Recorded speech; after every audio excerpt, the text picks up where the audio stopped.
Good morning everyone. Welcome to PW only IAS. दोस्तों, परसों की ही बात है जब चीफ जस्टिस ऑफ इंडिया का एक बयान बहुत ही वायरल हो रहा था, जहां पर बताया जा रहा था कि उन्होंने बोला है कि उनके पास टाइम नहीं है वीडियोस देखने का, जिसमें पुलिस ने बहुत ज़्यादा एक्शन लिया है जो स्टूडेंट्स थे उनके ऊपर। अब फाइनली यहाँ पर इसकी क्लैरिफिकेशन यहाँ पे आ गई है।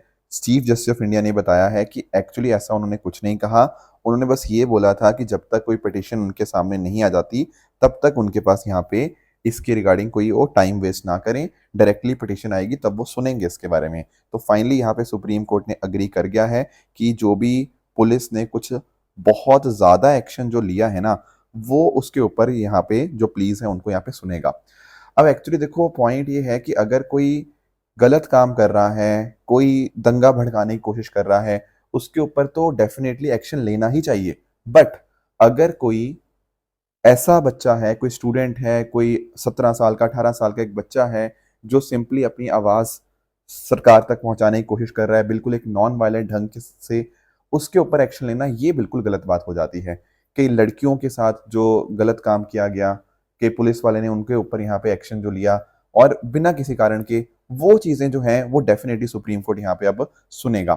और इनफैक्ट ना, एक चिंता वाली बात ये भी थी कि दरअसल में ऐसा न्यूज में आ रहा है कि पैलेट गन्स का भी इसके अंदर इस्तेमाल हुआ है।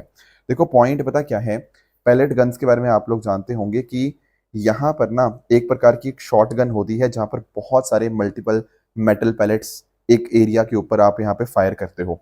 अब पहले सरकार ने ऐसा, दिल्ली पुलिस ने ऐसा कहा था कि कोई पैलेट गन्स का इस्तेमाल नहीं हुआ, पर जो हमारा द हिंदू न्यूज़पेपर है इसने भी रिपोर्ट किया, इसने भी लोगों से बातचीत करी और एक्चुअली कई लोग ऐसे मिले भी हैं जिनको पैलेट गन्स यहाँ पे लगी हैं। इनफैक्ट लीडर ऑफ अपोजिशन ने भी यहाँ पे उसके प्रूफ दिखाए। एक पर्सन खुद यहाँ पे, एक 19 साल का बच्चा है, ठीक है, उसके ऊपर भी यहाँ पे पैलेट गन यहाँ पे लगी और उसकी आंख हो सकता है उसकी बिल्कुल खराब हो गई हो, तो इसका भी अंदेशा है। तो यानी कि पैलेट गन्स का इस्तेमाल यहाँ पे हुआ है। अब ये क्या जरूरत पड़ी हमारे देश के बच्चों के ऊपर ये सब करने की, इसके ऊपर यहाँ पे सुप्रीम कोर्ट अब यहाँ पे मुद्दा सुनेगा। एंड जो भी लोग ऐसे होंगे जिन्होंने, जो पुलिसमैन थे हालांकि, बट इस प्रकार का एक्शन उन्होंने यहाँ पे जो लिया है उसके अगेंस्ट यहाँ पे सुप्रीम कोर्ट यहाँ पे फिर कार्रवाई करवाएगा उस बेसिस के ऊपर। राइट। तो दोस्तों, डेट है आज की 25 जुलाई 2026 एंड आप सभी का स्वागत है आज के प्रीलिम बूस्टर न्यूज डिस्कशन में। देखो, कई बार स्टूडेंट्स पूछते हैं कि सर हमें पीडीएफ नहीं मिल पाती। देखो, पीडीएफ जो होती है ना इस प्रीलिम बूस्टर की, वो मैं रेगुलर बेसिस के ऊपर हमारा जो टेलीग्राम चैनल है ऋषभ शर्मा सर पीडब्ल्यू, इस टेलीग्राम चैनल पे रेगुलरली अपडेट होती है। तो यहाँ पर जाकर आप मेरे साथ कनेक्ट कर सकते हो और जो पीडीएफ है वो यहाँ पे डाउनलोड कर सकते हो। चलिए स्टार्ट करते हैं। पहला टॉपिक यहाँ पे है सबॉर्डिनेट स्लैश डिस्ट्रिक्ट जुडिशरी के बारे में। अब आप सब लोगों ने अपनी लक्ष्मीकांत बुक्स के अंदर इनके बारे में पढ़ा होगा। देखो, होता पता क्या है, आई एम वेरी श्योर आप सब लोग पढ़ते हो सुप्रीम कोर्ट के बारे में, राइट। जब मैं बात करता हूँ सुप्रीम कोर्ट की, it is the apex court of India, ठीक है। इनको हमारे चीफ जस्टिस ऑफ इंडिया यहाँ पे हेड करते हैं और अलग अलग प्रकार की जो अपील्स आती हैं, ठीक है, हाई कोर्ट से, उनको सुना जाता है। कॉन्स्टिट्यूशनल मैटर्स को यहाँ पे सुनते हैं और प्रेसिडेंट को एडवाइस वगैरह देनी हो तो वहां पर ये सुप्रीम कोर्ट यहाँ पे काम करता है। ऐसे अगर मैं बात करूं हाई कोर्ट की, तो स्टेट या यूनियन यूटी लेवल के ऊपर आपको हाईएस्ट कोर्ट देखने को मिल जाएंगे। रिट ज्यूरिसडिक्शन, एपलेट ज्यूरिसडिक्शन और सुपरवाइजरी ज्यूरिसडिक्शन होती है, यानी कि सुपरवाइज करते हैं आपके जो लोअर कोर्ट्स होते हैं उनको, और वहां पर अपील के माध्यम से भी मुद्दा हाई कोर्ट तक यहाँ पे जा सकता है। जब मैं बात करता हूँ ना सबॉर्डिनेट कोर्ट की, सबॉर्डिनेट कोर्ट में आ जाते हैं आपके डिस्ट्रिक्ट कोर्ट, आपके सेशन कोर्ट्स और बाकी आपके जो सिविल एंड क्रिमिनल कोर्ट जो लोअर आपको होते हैं वो यहाँ पे आ जाते हैं। और ध्यान रखने वाली बात ये है कि ये जो जो भी उस स्टेट का हाई कोर्ट होगा उसी की सुपरविजन के अंतर्गत यहाँ पे ये काम करते हैं, राइट। तो डिस्ट्रिक्ट लेवल के ऊपर आप ऐसा कह सकते हो कि ये हाईएस्ट लेवल हो जाएगा डिस्ट्रिक्ट लेवल पे, नॉट स्टेट। स्टेट पे तो हाई कोर्ट होता है, तो कोई प्रॉपर्टी का डिस्प्यूट हुआ, कोई सिविल मैटर हुआ, तो डिस्ट्रिक्ट जज जो होते हैं उनको देख लेते हैं, ठीक है। तो एक हो गया डिस्ट्रिक्ट कोर्ट हो गया, एक तो हमारा जो सिविल केसेस के लिए होता है, और ऐसे ही हमारा जो सेशन कोर्ट्स होता है वो क्रिमिनल केसेस के ऊपर आपको यहाँ पे काम करता हुआ देखने को मिल जाएगा, राइट। अब पॉइंट पता क्या है कि ये ग्रास रूट लेवल के ऊपर हमारी जुडिशियल सिस्टम को स्ट्रेंथन करते हैं विदाउट अ डाउट, और इसके लिए संविधान के अंदर प्रावधान भी है। अगर आप नोटिस करोगे आर्टिकल 233 ये बात करता है कि देखो, जो भी आपके डिस्ट्रिक्ट जजेस होंगे उनको अपॉइंट करने की जिम्मेदारी गवर्नर के द्वारा होगी। गवर्नर इस टाइम कंसल्ट करते हैं हाई कोर्ट से और कंसल्टेशन के बाद अकॉर्डिंगली उनको यहाँ पे अपॉइंट किया जाता है। एक बात यहाँ पे और भी ध्यान रखना कि अगर मान लो हम जैसे जो बार एसोसिएशन है उससे हम यहाँ पे रिक्रूट करने की कोशिश कर रहे हैं ना, तो किया जा सकता है बिल्कुल, बट पॉइंट ये है कि कम से कम 7 साल के लिए यहाँ पर उनके पास एडवोकेट या प्लीडर का एक्सपीरियंस यहाँ पे होना चाहिए। आर्टिकल 234 की मैं बात करूं, ये बात करता है जुडिशियल ऑफिसर्स के रिक्रूटमेंट की अदर देन डिस्ट्रिक्ट जजेस। ये किया जाता है by the state public service commission, ठीक है ना। आपका स्टेट पब्लिक सर्विस कमीशन और हाई कोर्ट के कंसल्टेशन के बाद गवर्नर जो है अपॉइंट कर देंगे इनको, बाकी जो जुडिशियल ऑफिसर्स होते हैं। इसके अलावा बात आती है आर्टिकल 235 की। यहाँ पर हाई कोर्ट जो है वो कंट्रोल करता है सबऑर्डिनेट कोर्ट्स को, उनकी posting, promotion, leave, disciplinary matters, ये सारा हाई कोर्ट यहाँ पे देखता है। और रही बात आर्टिकल 236 एंड आर्टिकल 237 की, तो यहाँ पर इसने डिफाइन किया है डिस्ट्रिक्ट जज को और जुडिशियल सर्विस को भी। तो ये कुछ आपके मेजर आर्टिकल्स आपको देखने को मिल जाएंगे। अब पॉइंट पता क्या है, जैसे अगर आप रिटायरमेंट एज की बात करो तो सुप्रीम कोर्ट जजेस की रिटायरमेंट एज होती है 65 ईयर्स, हाई कोर्ट जजेस की होती है 62 ईयर्स। अब सबऑर्डिनेट कोर्ट्स की जब मैं बात करता हूँ ना, इसमें कोई प्रॉपर हमारे पास देश भर के अंदर सेम लॉ नहीं है या कुछ ऐसा नहीं है। अब अलग अलग स्टेट्स के अंदर ये लिमिट अलग अलग होती है, ठीक है ना। ज्यादातर स्टेट्स के अंदर ये लिमिट आपकी 60 ईयर की है, पर कई अलग अलग स्टेट्स में ये नंबर्स आपको अलग अलग देखने को मिल जाते हैं, ठीक है। बट अभी पता क्या हुआ है, अभी यहाँ पे सुप्रीम कोर्ट ने स्टेट्स को, यूटीज को बोला है कि देखो यार, अगर आप इसकी जो रिटायरमेंट एज है हमारे सबऑर्डिनेट या डिस्ट्रिक्ट जुडिशरी की, क्या इनको हम 60 की जगह 61 कर सकते हैं क्या। अब ऐसा कारण इसलिए है क्योंकि देखो, एक तो पहले इंडिया की जुडिशरी के अंदर, खासकर मैं सबऑर्डिनेट जुडिशरी की बात कर रहा हूँ, वहां पर बहुत ज्यादा वैकेंसीज आपको देखने को मिल जाएंगी। वर्कलोड ऑलरेडी बहुत ज्यादा है, केसेस की पेंडेंसी बहुत ज्यादा है, ठीक है। और हमारे जो जजेस हैं जो 60 साल तक पहुंच गए हैं, उनके पास बहुत अच्छा एक्सपर्टीज है, वो बहुत सारे मुद्दों को जल्दी हैंडल कर सकते हैं जुडिशियल पेंडेंसी को टैकल करने के लिए। तो यहाँ पर सुप्रीम कोर्ट ने यहाँ पे स्टेट्स और यूटीज को बोला है कि देखो, अगर इफ इट इज पॉसिबल हम इसको यहाँ पे एक्सटेंड कर पाए 60 की जगह 61 के लिए। अभी ये इस वजह से न्यूज में था। नेक्स्ट आते हैं अगले टॉपिक पे, दैट इज पीएम यशस्वी। पहले इसकी आप एक बार फुल फॉर्म देखो। It stands for prime minister young achiever scholarship award scheme for vibrant India. अब पॉइंट पता क्या है, हमारी एक मिनिस्ट्री है, ministry of social justice and empowerment, इसके द्वारा ये स्कीम रन करी जाती है और ये एक सेंट्रल सेक्टर स्कीम है। 100% पैसा यहाँ पे केंद्र सरकार की तरफ से आएगा। ये जो मिनिस्ट्री है सोशल जस्टिस एम्पावरमेंट, ये मैनेज करती है। अब इसको लाया गया 2021-22 के लिए, और इसमें पता क्या हुआ, हमारे अलग अलग जो भी स्कॉलरशिप प्रोग्राम्स थे उनको हमने एक सिंगल स्कीम के अंतर्गत ले आए, पीएम यशस्वी के अंतर्गत। अब ध्यान रखिएगा, ये स्कीम केवल और केवल OBC, EBC and DNT students के लिए है। OBC other backward classes, EBC आपका इकोनॉमिकली बैकवर्ड क्लासेस, और डीएनटी की जब मैं बात करता हूं, ये होता है डी नोटिफाइड जो ट्राइब्स होती हैं। पहले कुछ ट्राइब्स थी ब्रिटिशर्स के टाइम के ऊपर जिनको क्रिमिनल ट्राइब बोला जाता था, हमने उनको डी नोटिफाई किया, अब उनको हम डी नोटिफाइड ट्राइब के नाम से यहाँ पे जानते हैं। अब पॉइंट पता क्या है, इस स्कीम के अंतर्गत और भी बहुत सारी अलग अलग सब स्कीम्स हैं। 5 सब स्कीम आपको देखने को मिलेंगी। जैसे एक है प्री मैट्रिक। प्री मैट्रिक का मतलब होता है क्लास 10 से पहले के लिए स्कूल एजुकेशन की सपोर्ट प्रोवाइड करना। फिर आती है पोस्ट मैट्रिक, ये 10वीं क्लास के बाद के लिए सपोर्ट प्रोवाइड करना। टॉप क्लास स्कूल, ठीक है, यहाँ पर बात होती है क्वालिटी स्कूल एजुकेशन के लिए फाइनेंशियल असिस्टेंस देने की। और टॉप क्लास कॉलेज स्कॉलरशिप, यहाँ पर हायर एजुकेशन अगर आप कुछ प्रीमियम इंस्टीट्यूशंस के अंदर आप प्राप्त कर रहे हैं तो वहां पर आपके लिए यहाँ पे होता है। और लास्ट होता है हॉस्टल कंस्ट्रक्शन के लिए। तो पॉइंट पता क्या है, जैसे फॉर एग्जाम्पल मान लीजिए कोई बच्चा है, ठीक है, जो अभी क्लास मतलब 9th में है, तो उसको मैक्सिमम 75,000 रुपए तक की यहाँ पे उसको स्कॉलरशिप दी जा सकती है। और जो क्लास 11वीं में बच्चा है उसको 1,25,000 तक की मैक्सिमम स्कॉलरशिप यहाँ पे दी जा सकती है। जो भी मेरिटोरियस बच्चे होते हैं ना उनको मिलती है, सबको नहीं मिलती। जो मेरिटोरियस बच्चे होते हैं, इसमें उनकी ट्यूशन फीस आ गई, हॉस्टल फीस आ गई, ये सब इसमें इंक्लूड होके मैक्सिमम लिमिट आपको ये देखने को मिल जाएगी। तो इसमें आपके मार्जिनलाइज्ड स्टूडेंट कम्युनिटी के जो बच्चे हैं उनको यहाँ पे हम फोकस करते हैं, ताकि कोई ऐसा पैसा बाधा ना बने उनको क्वालिटी एजुकेशन मिलने के अंदर। और इसमें ना हमने इंश्योर ये किया है कि जो 30% यहाँ पे सीट्स होंगी वो बच्चियों के लिए, गर्ल स्टूडेंट्स के लिए यहाँ पे होंगी। तो हम यहाँ पे वुमेन एम्पावरमेंट की भी यहाँ पे बात डेफिनेटली यहाँ पे कर रहे हैं। इसके लिए क्या करना होता है, एक हमारा पोर्टल है नेशनल स्कॉलरशिप पोर्टल, वहां पर यहाँ पे सारा का सारा प्रोसेस उसके माध्यम से होता है। और आधार लिंक्ड 1 टाइम रजिस्ट्रेशन करना होता है, उस माध्यम से आपकी एप्लीकेशन जाती है। अगर एलिजिबल होते हो और आपका क्राइटेरिया फॉलो होता है, जो मेधावी छात्र होते हैं उनके लिए ये स्कॉलरशिप उनको यहाँ पे मिल जाती है। तो सरकार इसी के ऊपर यहाँ पे अपनी कमिटमेंट यहाँ पे दिखा रही है बच्चों के लिए। डेफिनेटली एजुकेशन के अंदर हमें ये चीज़ें चाहिए ही चाहिए, राइट। नेक्स्ट आएंगे अगले टॉपिक पे, that is US and Saudi Arabia civil nuclear deal. देखो सबसे पहले ना मैं आपको एक्सप्लेन करता हूं NPT treaty, nuclear non proliferation treaty. आप सब लोगों ने आईआर के अंदर इसको पढ़ा है, आई एम वेरी श्योर। अब पॉइंट पता क्या है, ये वही ट्रीटी है जो बात करती है nuclear haves and nuclear have nots की। कैसे?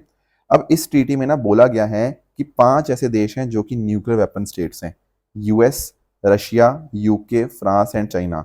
ये दरअसल में वही परमानेंट 5 वाली कंट्रीज ही हैं, अगर आप यहाँ पे नोटिस करोगे। इन पांचों देशों ने ना 1 जनवरी 1967 से पहले अपने न्यूक्लियर वेपन टेस्ट कर दिए थे। तो ये बोलता है कि बस दुनिया में यही 5 न्यूक्लियर वेपन स्टेट्स हैं, बाकी सारे हैं नॉन न्यूक्लियर वेपन स्टेट्स। ठीक है, अब ये बोलता है कि आगे जाके ना हमें न्यूक्लियर नॉन प्रोलिफरेशन पे फोकस करना है, यानी कि ऐसा हो कि आगे और नए देश जो हैं अपना कोई टेस्ट ना करे, न्यूक्लियर डिसआर्मामेंट हो और पीसफुल इस्तेमाल हो न्यूक्लियर एनर्जी का। देखो भारत इस बातों से ना कुछ हद तक सहमत नहीं है, मैं आपको समझाता हूँ क्यों।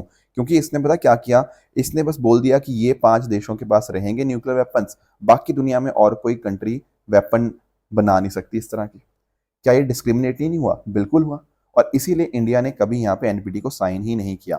इंडिया, पाकिस्तान, इसराइल, इन सब ने कभी साइन ही नहीं किया, और नॉर्थ कोरिया जो पहले पार्ट था इसका, उसने विड्रॉ कर लिया। तो इंडिया यहाँ पे इसके साथ इंडिया इसके साथ अग्री नहीं करता इस पर्टिकुलर चीज के साथ। अब देखो इस पर्टिकुलर ट्रीटी के अंतर्गत ही इंटरनेशनल एटॉमिक एनर्जी एजेंसी जो है आईएईए, उसका बहुत इंपॉर्टेंट रोल बनता है कि वो अलग अलग जगह पे जाके देखे कि क्या न्यूक्लियर एक्टिविटीज का पीसफुल इस्तेमाल हो रहा है या उसका वेपन बनाने के लिए इस्तेमाल हो रहा है। 1968 में ये ट्रीटी ओपन हुई थी, 1970 में फोर्स में आ गई। ठीक है, आगे इसको हमने इनडेफिनेटली एक्सटेंड कर दिया। पर पॉइंट यही है कि डिस्क्रिमिनेटरी ट्रीटी है। अब ये बात तो चलो ठीक है। अब बात ये आती है कि जैसे फॉर एग्जांपल इंडिया, इंडिया को भी यहाँ पे न्यूक्लियर की जरूरत पड़ती है, राइट। अब हम न्यूक्लियर सेफ्टी की कॉन्टेक्स्ट में, इन द कॉन्टेक्स्ट कि हमें न्यूक्लियर एनर्जी यहाँ पे बनानी है, वेपन के लिए नहीं, वेपन तो हमारे पास है, पर हम यहाँ पे इंश्योर करना चाहते हैं कि न्यूक्लियर एनर्जी हमारे पास हो, जो कि एक बहुत ही स्टेबल सोर्स हमारे लिए हो सकता है। अब इसी बीच में पता क्या होता है कि यूएस और सऊदी अरेबिया का भी अभी यहाँ पे सिविल न्यूक्लियर डील हो गई है। ध्यान से वर्ड देखिएगा, ये सिविल पर्पसेस के लिए बात हो रही है, वेपन्स बनाने के लिए नहीं है। तो 30 साल के लिए पीसफुल न्यूक्लियर कॉपरेशन एग्रीमेंट दोनों देशों के बीच साइन हुआ है, और ये हुआ है under 123 agreement. I am sure आप लोगों ने एग्रीमेंट पहले भी पढ़ा होगा। दरअसल में पॉइंट पता क्या है, आपको याद होगा कि जब हमारे प्रधानमंत्री थे मनमोहन सिंह जी, तो उनके टाइम के ऊपर भारत और यूएसए के बीच में भी डील हुई थी, उसका नाम भी 123 एग्रीमेंट ही था। दरअसल में 123 एग्रीमेंट कुछ नहीं है, ये यूएस एटॉमिक एनर्जी एक्ट का सेक्शन 123 होता है, उसी के ऊपर ये नाम रख दिया जाता है 123 एग्रीमेंट। तो इंडिया का जो एग्रीमेंट था उसमें हमने यहाँ पे किया था कि यूएस हमें यहाँ पे इंश्योर करेगा, और इसमें हमने ना ये भी देखा था कि भले ही भारत एनपीटी का मेंबर नहीं है, बट स्टिल भारत एक बहुत ही रिस्पॉन्सिबल नेशन है, इसी वजह से भारत के लिए ये सप्लाई करने के लिए मान गए थे। अब इसके अलावा अगर मैं बात करूं, अभी जो ये यूएस और सऊदी अरेबिया के बीच में डील हुई है, अब इसमें क्या होगा, यूएस की जो कंपनीज हैं वो civilian nuclear technology Saudi Arabia को यहाँ पे देंगी, बट इंश्योर यहाँ पे यही होगा कि इसका इस्तेमाल किसी गलत पर्पस के लिए यहाँ पे नहीं होगा। इसके साथ साथ अगर मैं बात करूं, इससे यूएस सऊदी अरेबिया के जो रिश्ते हैं वो और ज़्यादा बेहतर होंगे, अलग अलग नई अपॉर्चुनिटीज़ क्रिएट होंगी यूएस के अंदर, क्योंकि यूएस कंपनीज को न्यूक्लियर टेक्नोलॉजी देनी है ना, तो उस वजह से यूएस में नौकरियां जनरेट होंगी। सऊदी अरेबिया भी अब सिविल न्यूक्लियर एनर्जी अपनी कैपेबिलिटी को और ज़्यादा इन्हेंस कर पाएगा, तो इस वजह से दोनों देशों के रिश्ते और ज़्यादा बेटर यहाँ पे होने वाले हैं। एंड ये दुनिया को बहुत अलग तरह से शेप करेगा आने वाले फ्यूचर के अंदर, राइट। नेक्स्ट आते हैं, अगला टॉपिक हमारे सामने है प्रोजेक्ट कुशा के बारे में। थोड़ा इसको अंडरस्टैंड करते हैं। देखो आप सब लोग ना जानते होंगे हमारे देश के एयर डिफेंस सिस्टम्स के बारे में। अब जैसे लास्ट ईयर हमारा पाकिस्तान के साथ युद्ध हुआ था, राइट, वहां पर आपने देखा कि कैसे S-400 जो कि रशिया का है, हमने वह रशिया से खरीदा था, उसने बहुत इंपॉर्टेंट रोल प्ले किया हमारे यहाँ पे डिफेंस पर्पसेस के लिए। ठीक है, जो भी एयर डिफेंस सिस्टम था, तो ये लगभग S-400 तो 400 किलोमीटर तक की जो होती है ना फाइटर्स या बैलिस्टिक मिसाइल, उनको खत्म कर देता है, नष्ट कर देता है। इसके अलावा आपको आकाश के बारे में पता होगा, ये हमारा एक मीडियम रेंज है, ठीक है ना, इसमें एयरक्राफ्ट्स, ड्रोन्स, इन सबको हम यहाँ पे खत्म कर देते हैं, और आकाश को बनाया है आपके डीआरडीओ ने, और इसकी रेंज मोटा मोटा 25 से 100 किलोमीटर के आसपास होती है। इसके अलावा आपने नोटिस किया होगा बराक 8 के बारे में, ठीक है ना। बराक 8 भी मीडियम रेंज ही फोकस करता है और इसमें इंडिया और इसराइल ने मिलकर यहाँ पे इसको बनाया है।